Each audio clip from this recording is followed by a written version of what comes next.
He just explained why Iglesia ni Cristo yung hinanap niyang officer. Ang sabi niya is mapagkakatiwalaan sa pera ang Iglesia ni Cristo. Hindi naman daw siya pinigilan ni Duterte na magsalita sa Quadcom pero nagsorry pa rin daw si Garma sa pagsasabi ng totoo.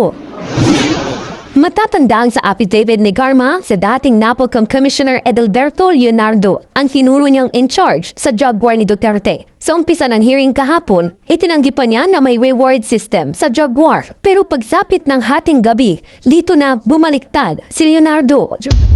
Doon sa dalawang affidavit ni Colonel Garma, yan ba ay pinapaniwalaan mo?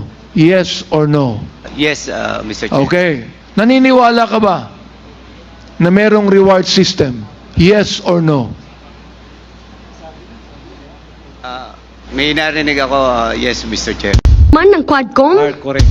It has been established that actually there's a reward system. Hindi na pwedeng yan itanggihan pa ng previous administration.